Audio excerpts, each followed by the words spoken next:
दोस्तों, वीडियो शुरू करने से पहले मैं आपको एक छोटा सा किस्सा सुनाता हूँ। एक बार कैनन कंपनी के एक इंजीनियर ने काम करते हुए गलती से गर्म आयरन बार को अपने पेन के ऊपर रख दिया।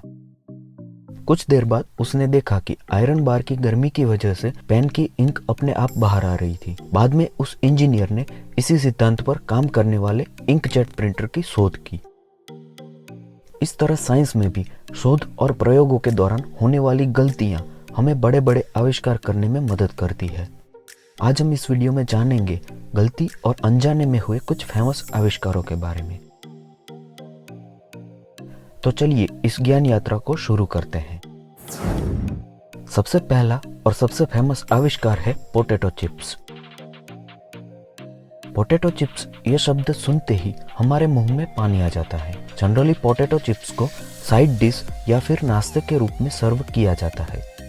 पोटैटो चिप्स का मार्केट शेयर $16.5 बिलियन का है, जो कुल मार्केट का 35% हिस्सा है। लेकिन हैरानी की बात यह है कि इतने बड़े मार्केट शेयर्स वाले पोटैटो चिप्स का आविष्कार गुस्से में गलती से हुआ था।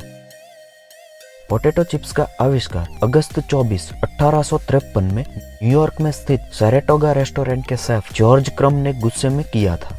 दरअसल हुआ यूं कि एक दिन एक कस्टमर क्रम का बनाया हुआ फ्राई पोटैटो यह कहकर बार बार वापस दे रहा था कि यह फ्राई पोटैटो ड्राई और क्रंची नहीं है। इससे तंग आकर क्रम ने गुस्से में आलू को बिल्कुल पतले आकार में काट कर फ्राई किया और उसके ऊपर नमक डालकर उस कस्टमर को सर्व किया। कस्टमर को यह डिश बहुत पसंद आई। बाद में पोटैटो चिप्स को पेटेंट करवाया गया। पोटैटो चिप्स पहले केवल रेस्टोरेंट में ही बनाई जाती थी।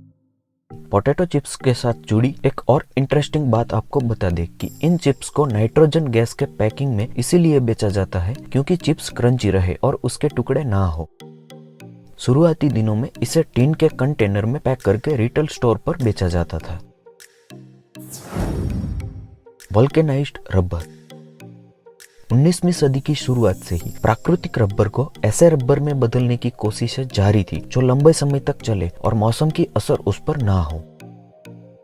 वर्ष 1939 में अमेरिकी वैज्ञानिक चार्ल्स गुडियर रबर और सल्फर को मिलाकर प्रयोग कर रहे थे। अचानक गलती से उनके हाथों से ये मिक्सचर गर्म स्टोव पर गिर गया। चार्ल्स को ये देख के आश्चर्य हुआ कि स्टोव पर गिरा हुआ रबर पिघलने की बजाय चमड़े जैसा सख्त बन गया और उसका लचीलापन ऐसे ही बना रहा। बाद में इस रबर पर दूसरे प्रयोग भी किए गए, जिससे पता लगा कि यह रबर भीषण ठंड में भी अपना लचीलापन बनाए रख। इस तरह वल्केनाइज्ड रबर अस्तित्व में आया। इसका इस्तेमाल tyre tube, rubber band, waterproof coat, गुब्बारे आदि जैसी वस्तु में होने लगा।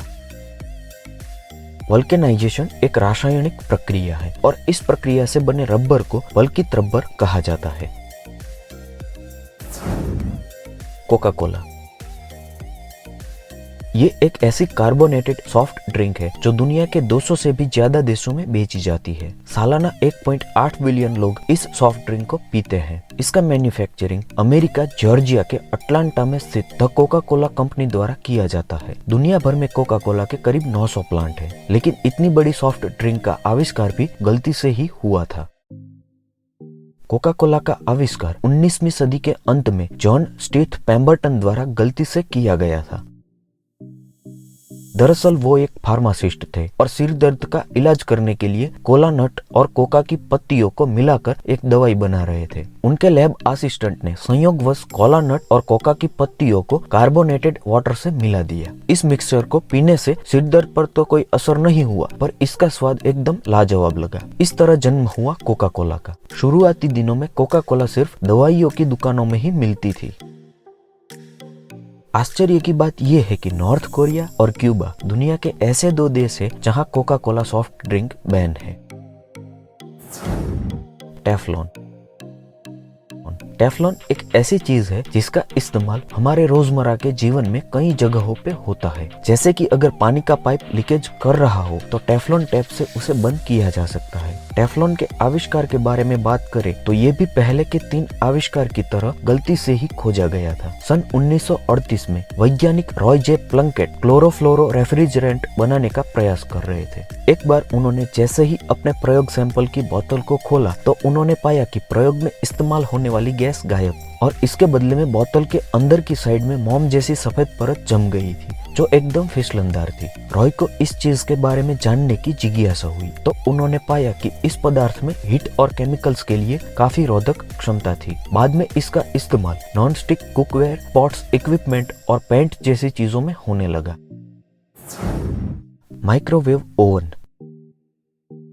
माइक्रोवेव ओवन जिससे हम खाने की चीजों को जल्दी से, कुशलतापूर्वक और सुरक्षित रूप से गर्म कर सकते हैं। माइक्रोवेव ओवन को भी गलती से ही खोजा गया था। एक अमेरिकी इंजीनियर पर्सी स्पेंसर, जिनको दूसरे विश्व युद्ध की रडार टेक्नोलॉजी की वजह से जाना जाता है, सन 1945 में रैथियन कॉर्पोरेशन में रिसर्च के दौरान वे मैग्नेट्रॉन नाम के एक वैक्यूम ट्यूब के साथ रिसर्च कर रहे थे। तभी अचानक उनकी जेब में रखा कैंडी बार पिघलने लगा। यह देखकर उन्हें आश्चर्य हुआ। इसकी सच्चाई जानने के लिए उन्होंने पॉपकॉर्न को उस मशीन के अंदर रखा। मशीन को चालू करते ही पॉपकॉर्न फूटने लगे तो उन्होंने उस पूरी प्रक्रिया को नोटिस किया और सन 1947 में पहला माइक्रोवेव ओवन बनाया। दोस्तों, क्या आप जानते हैं माइक्रोवेव ओवन को हिंदी में सूक्ष्म तरंग चूल्हा कहा जाता है? अगर आपको ये पता था तो मुझे कमेंट करके जरूर बताएं। फायरवर्क। फायरवर्क यानी आतिशबाजी एक चाइनीज कुक के दिमाग की उपज है जो एक गलती से हुआ इन्वेंशन है। ये कुक अपने किचन में कुछ एक्सपेरिमेंट कर रहा था। उसने चारकोल, सल्फर और सॉल्ट पेपर को साथ मिलाया। इस मिक्सचर को उसने एक बांस की नली में डाल दिया। बांस की नली में इस मिक्सचर को डालते ही एक विस्फोट हुआ जो आतिशबाजी की तरह हुआ था। वहीं से शुरू हुई आतिशबाजी। भारत में आतिशबाजी की शुरुआत 18वीं सदी में राजस्थान के कोटा में हुई थी। उस समय आतिशबाजी एक महंगा आयोजन होने के कारण केवल राजा महाराजा ही त्योहारों पर आतिशबाजी करवाते थे। यूरोप में आतिशबाजी की शुरुआत वर्ष 1258 में हुई थी। एक्सरे। एक्सरे मशीन हॉस्पिटल में निदान के लिए उपयोग में लिया जाने वाला अहम मशीन है। हाल के समय की बात करें तो एक वर्ष में पूरी दुनिया में करीब 40 अरब एक्सरे किए जाते हैं। इस अहम खोज का श्रेय जर्मनी के वुटर्सबर्ग विश्वविद्यालय के प्राध्यापक विल्हम कॉनराड रंटजन को जाता है। दुनिया को मिला ये अहम आविष्कार भी गलती से ही हुआ था। दरअसल विल्हम कैथोडिक रेज ट्यूब बनाना चाहते थे। 8 नवंबर 1895 के दिन शोध कार्य के दौरान अचानक एक लाइट चमकने लगी। तभी उन्होंने देखा कि अपारदर्शी कवर के बावजूद नीचे रखा पेपर दिखाई दे रहा था। उन्होंने हैरत से इस प्रक्रिया को नोटिस किया और बहुत सारे प्रयोगों से एक्सरे मशीन का जन्म हुआ। दुनिया का सबसे पहला एक्सरे विल्हम की पत्नी बर्था के हाथ का लिया गया था। वेलक्रो। वेलक्रो को स्विस के electronic engineer George D menstrual ने गलती से खोज निकाला था। एक दिन जॉर्ज ऐसे ही खेतों में घूम रहे थे। घूमते वक्त अचानक उनका ध्यान अपनी पैंट पे चिपके हुए कुछ बीजों पर पड़ा। उन्होंने पाया कि यह बीज किसी भी लूप के आकार वाली वस्तु से चिपक जाते थे। बाद में उन्होंने कृत्रिम लूप तैयार किए और परिणाम स्वरूप वर्ष 1941 में वेलवेट और क्रॉचेट के कॉम्बिनेशन से उन्होंने वेलक्रो बनाया। पेसमेकर। किसी कारणवश मनुष्य के दिल की धड़कन कम हो जाए तब डॉक्टरों द्वारा पेसमेकर को मनुष्य के दिल में ट्रांसप्लांट किया जाता है। इतनी बड़ी चीज का आविष्कार भी गलती से ही हुआ था। Electronic engineer John Hobbs radio frequency के जरिए बॉडी टेम्परेचर को रिस्टोर करने के प्रोजेक्ट पर काम कर रहे थे। इस प्रोजेक्ट के काम के दौरान उन्हें एहसास हुआ कि अगर दिल की धड़कन ठंड के कारण बंद हो जाए तो कृत्रिम उत्तेजना पैदा करके बंद हुई धड़कन को फिर से चालू किया जा सकता है। इसी प्रकार पेसमेकर अस्तित्व में आया।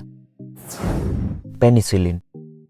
वैज्ञानिक अलेक्जेंडर फ्लेमिंग एक ऐसी दवा का आविष्कार करना चाहते थे जो घाव को जल्दी से भरने में मदद करे, लेकिन कई प्रयासों के बाद भी उन्हें सफलता नहीं मिली। उन्होंने मायूस होकर जिन चीजों पर एक्सपेरिमेंट किया था उन चीजों को डस्टबिन में फेंक दिया। कुछ दिन बाद वो किसी काम से बाहर जा रहे थे। घर के बाहर निकलते ही उनकी नजर डस्टबिन में फेंकी हुई उन चीजों पर पड़ी।